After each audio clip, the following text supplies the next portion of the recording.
Les amis, sincèrement, qui a besoin de recruter Dani Olmo 60 millions d'euros quand vous avez dans l'effectif Fermín López, 21 ans, les frères? Et est-ce qu'on n'aurait pas là justement la fameuse recrue du Barça qui viendrait renforcer l'effectif en fait? Frères et sœurs, j'espère que vous allez bien. Fermín López continue de régaler lors des Jeux Olympiques à Paris. J'espère que vous avez vu son match hier. Ça a été encore une fois un pur régal, un doublé qui a vraiment porté l'Espagne à lui tout seul. Une frappe du gauche magnifique au 25 mètres après une prise de balle magnifique.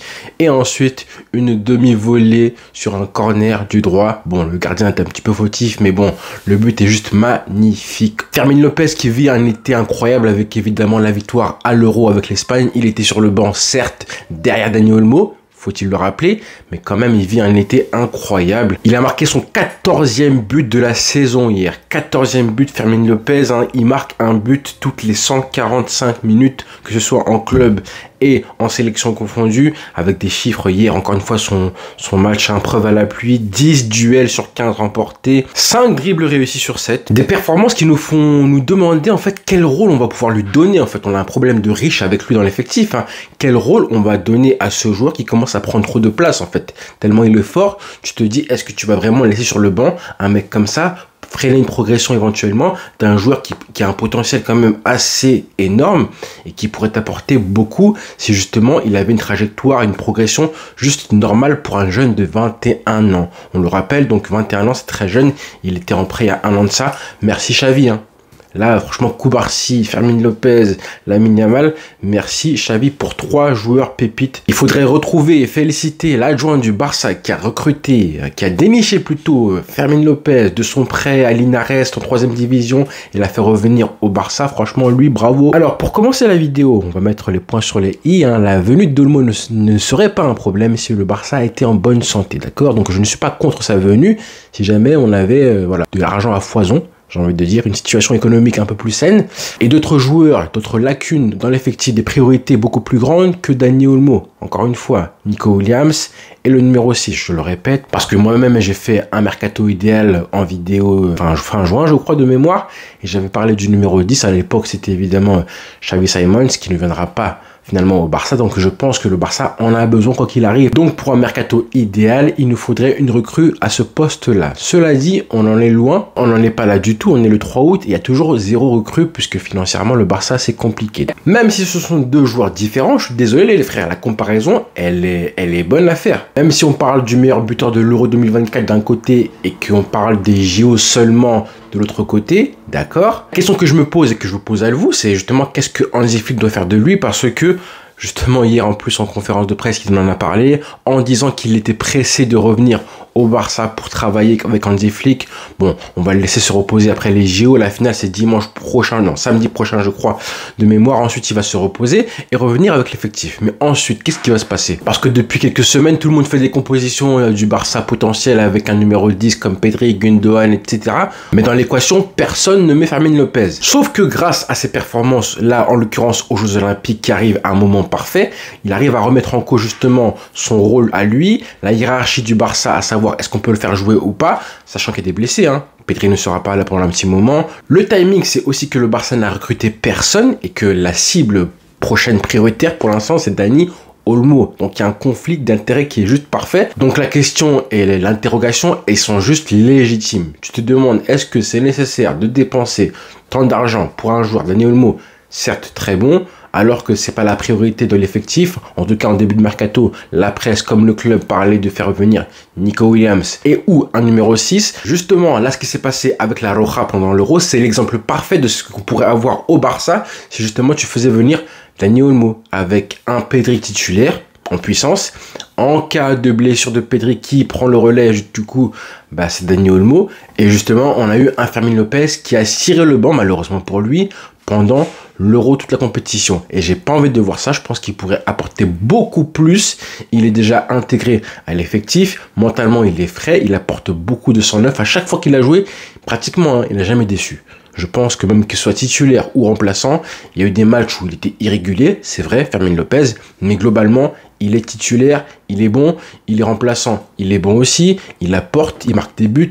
C'est très rare hein, pour un milieu de terrain offensif de la Roja, même en Espagne en général, du Barça, d'avoir cette espèce de science du but. Je sais même pas si les Iniesta, Xavi et tous ces joueurs incroyables, Fabregas, ont fini une saison avec autant de buts marqués. 14 pour une première saison. Un professionnel avec le temps de jeu minimaliste qu'il a lui, c'est un truc de fou. Hein. Le tout avec une panoplie de buts. Hein. Rappelez-vous, il y a un an de ça, le Classico justement, vu qu'on a un Classico demain. Rappelez-vous, il y a un an de ça, il avait choqué un petit peu tout le monde. On ne le connaissait pas. Premier match avec le Barça, il avait frappé du gauche, il avait allumé le gardien du Real Madrid.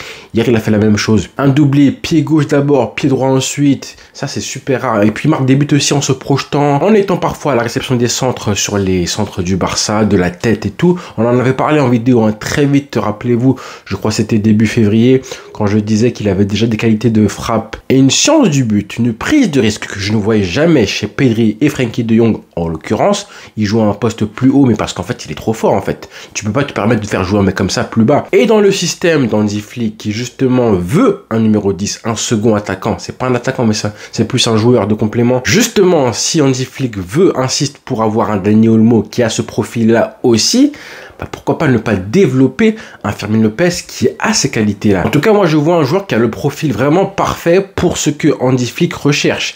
Pedri, aussi fort soit-il, plus talentueux, certes, que Fermin Lopez, d'accord, mais il a encore des actes de progression, par exemple dans la capacité à se projeter vers l'avant, à ne pas trop tricoter, jouer un petit peu plus simple et vers l'avant, plus verticalement. Ça, Pedri, même s'il est hyper fort, plus talentueux, il a aussi des progrès à faire dans certains secteurs du jeu. Fermin Lopez aussi, mais chacun des deux a des qualités différentes et moi j'appelle ça de la complémentarité tout simplement. Quand Hansi Flick parle de se projeter beaucoup plus vers l'avant, justement on a un joueur chez qui ça c'est naturel en fait. Le nombre de buts incroyable, magnifique, de bangers qu'il a marqué cette saison déjà, hein, rappelez-vous les matchs face au Real Madrid, j'en ai parlé. Rappelez-vous aussi ce but incroyable poteau rentant dès le début de saison face au Shakhtar en Ligue des Champions. Direct, pas de pression, Ligue des Champions. Encore une fois, la Masia sauve le Barça. Lors du Classico retour, là, en avril dernier, il a marqué aussi. Et je pense qu'on parle pas aussi du fait que c'est un joueur qui répond à l'intensité. Ça, je pense vraiment que ça va plaire à Hansi Flick, qui ne l'a pas encore vu pour l'instant, qui va le découvrir. Et on espère que quand ils vont s'entraîner ensemble, il va lui montrer un petit peu voilà quel joueur c'est. Et c'est un joueur hein, qui n'hésite absolument pas à aller au carton, au contact, dans les duels physiques. Moi, j'aime ça. Contrairement à Pedri, qui forcément est fragile.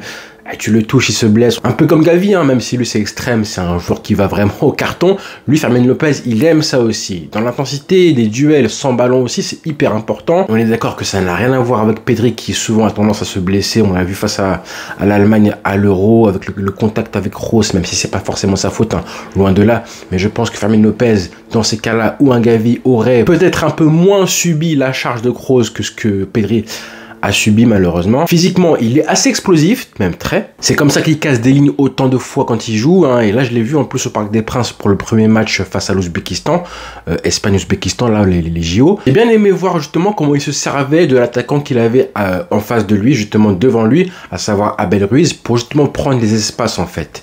Ça, c'est un petit peu le reproche que je faisais à Pedri, qui jouait pas suffisamment proche de Lewandowski. C'est pour ça qu'on aimait voir un Pedri un peu plus reculé. Parfois, on se disait, est-ce qu'il n'était pas un vrai numéro 8.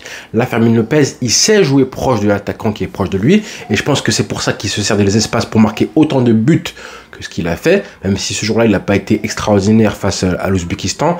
C'est un joueur intelligent. Vous croyez pas, il a été formé à la Masia, on le voit hein, dans son jeu. Il pue le QI football.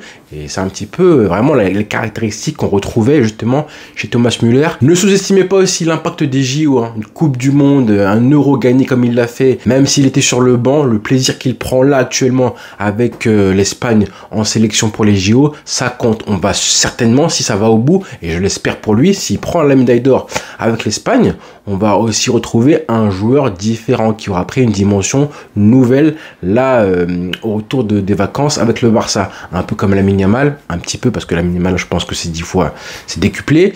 Mais attention à Fermin Lopez et le joueur qu'on va récupérer là au retour des vacances. Ça sera intéressant. Inutile de comparer les statistiques entre Fermin Lopez et Dani Olmo parce qu'elles sont largement en faveur de Fermin Lopez, les buts marqués, etc. Je dis pas que c'est un meilleur joueur, mais peut-être que ce qu'il a à apporter au Barça avec ce que demanderait Hansi Flick actuellement et le milieu de terrain qu'on a aujourd'hui derrière lui, plus le fait qu'on a un Pedri qui a un profil très différent de lui en termes de complémentarité, pour moi il n'y a pas photo, on a Fermin Lopez largement plus utile au Barça que Dani Olmo aujourd'hui, actuellement, à l'heure où on parle, 50 voire 60 millions d'euros, 60 patates, je pense qu'on pourrait les dépenser pour d'autres pistes que Dani Olmo, plutôt que de faire un transfert de façade. Sachant que oui, Pedri est souvent blessé, mais qu'il est là, qu'il sera là, on l'espère évidemment, que Gundogan peut jouer à ce poste-là. Mais sincèrement, hier, face au Japon, il m'a tout simplement régalé. Et justement, je me disais que là, on a vu ce qui pourrait se passer quand, à maturité dans 3 ou 4 ans, quand il aura vraiment une place dans l'effectif, je lui souhaite évidemment, et un rôle défini en tant que joueur clé du Barça, parce que numéro 10, ce poste, c'est un poste clé, c'est même le poste clé par excellence. Là, avec l'Espagne des moins de 23 ans, il a un rôle où il est un peu le taulier de l'équipe, ce qui n'est pas encore le cas au Barça forcément, vu son âge, vu plein de choses qui viennent d'arriver, etc. Mais si jamais il prend un petit peu plus de galons et de l'expérience, on a vu un aperçu de ce qui pourrait arriver, parce que là, justement, avec le 23, c'est le patron absolu. En numéro 10, ça a été le cas hier, et je l'avais jamais vu autant toucher de ballons que ce qu'il a fait hier. Je me suis dit, attention, là, on n'a pas encore vu toute la palette du joueur. Là, hier, je l'ai vu toucher beaucoup plus de ballons, contrôler le tempo de son équipe. C'est lui qui dictait un petit peu la vitesse à laquelle les attaques espagnoles avançaient ou pas. Franchement, c'était vraiment intéressant, comme quoi aussi, il a du QI football. Des sombreros, bref, une qualité de dribble, d'élimination que je n'avais même pas encore vu chez lui. Je découvre un joueur encore plus tous les jours, comment il était collectif. Un petit peu comme les numéros 10 à l'ancienne. Vous savez que c'est un poste qui se perd vraiment. C'est plus les vrais numéros 10 comme on avait avec les Zizou, les Riquelme, etc. Là, hier, par contre, j'ai vraiment vu un numéro 10 à l'ancienne, qui redescendait bas, qui était disponible, qui vraiment se retournait facilement et tout. Il a fait une masterclass en tant que vrai numéro 10. Avec en plus la touche du joueur qui marque des buts, qui joue aussi second attaquant, qui a mis un doublé hier. Donc un profil qui est très complet déjà pour son âge. 21 ans, c'est plus si jeune que ça, mais c'est là où tu joues en fait, c'est là où tu exploses.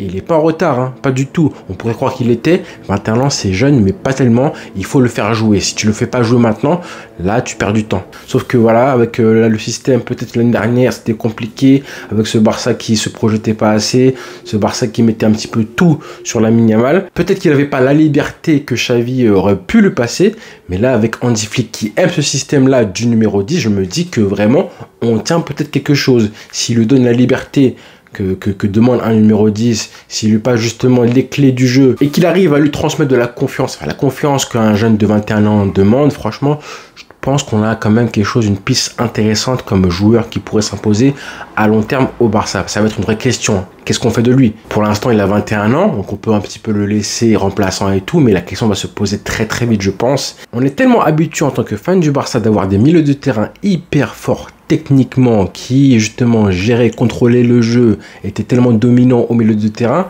sauf qu'à l'époque, on avait quand même des tueurs en attaque. On avait des Messi, on avait des Suarez, c'est plus le cas aujourd'hui. Donc avoir un joueur comme ça, qui a cette qualité de marquer, d'être décisif, être dominant dans les derniers mètres, dans la surface de réparation, alors qu'il est milieu de terrain à la base, qui casse des lignes tellement facilement chez lui, c'est naturel, ça nous paraît tellement rare que je pense qu'un joueur avec ce profil-là, on devrait le polir, le faire progresser plutôt que de lui mettre un concurrent. C'est mon avis. Est-ce que Hansi Flick ne devrait pas justement continuer à faire progresser et développer un Fermin Lopez, sachant que le potentiel du joueur paraît juste monstrueux, ou justement tu profites de la forme du joueur pour le faire jouer, progresser, lui corriger ses lacunes qu'il a actuellement parce qu'il a 21 ans et c'est plus facile de le faire à lui qu'à un joueur de 26-27 ans comme Dani Olmo qui est déjà confirmé. Alors que Fermin Lopez, rien que le fait que ce soit un joueur qui est différent, qui a un profil à part dans l'effectif, on n'a aucun joueur comme ça dans l'effectif évidemment. Il y a même des gens qui disent qu'il pourrait être meilleur que Pedri à ce poste-là. Imaginez. Qu'est-ce que fera Hansi Flick si dans 1 an ou 2,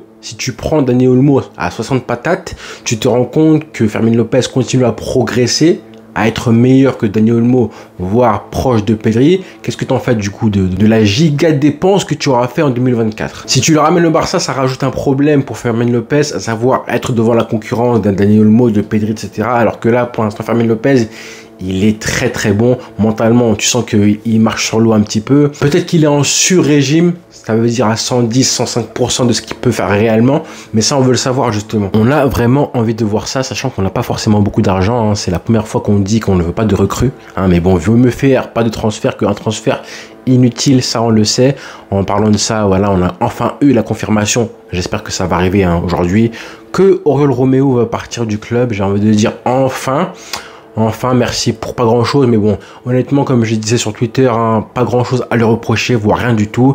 C'est un joueur de 31 ans qu'on a fait venir, que Xavi a demandé, qui est venu au Barça, qui a essayé, il a tenté sa chance. Malheureusement, il n'avait pas le niveau pour s'accrocher à son rêve hein, de jouer au Barça, mais il avait ce rêve-là, donc il a essayé. Maintenant, c'est tout à fait louable et je le félicite hein, pour se rendre compte assez vite qu'il n'a pas le niveau et pour pas s'accrocher et partir du club, ne pas s'accrocher à son contrat jusqu'au dernier centime, comme beaucoup de joueurs l'ont déjà fait et le font encore dans l'effectif. Hein. Donc vraiment, zéro reproche, c'est le club qui l'a fait venir, il a essayé, il a échoué et maintenant il avance. Donc vraiment, on lui souhaite une bonne chance pour la fin de sa carrière parce qu'en plus, ça a l'air vraiment d'être un très bon gars, il a l'air sympathique, voilà, il y a vraiment zéro reproche, il n'était pas du niveau du Barça et c'est tout. Maintenant, on avance. Bravo à lui. Même si évidemment, merci pour pas grand chose. Hein. C'est pas comme s'il avait fait un passage mémorable au Barça. Donc voilà pour la vidéo qui a été assez longue. Hein. J'ai parlé beaucoup de Fermin Lopez et très peu de Romeu. Mais bon, voilà, Romeu c'était vraiment pour faire un petit coucou. Lui c'était bon courage. Et demain évidemment, classico les frères. Bonne journée à tous et bon week-end.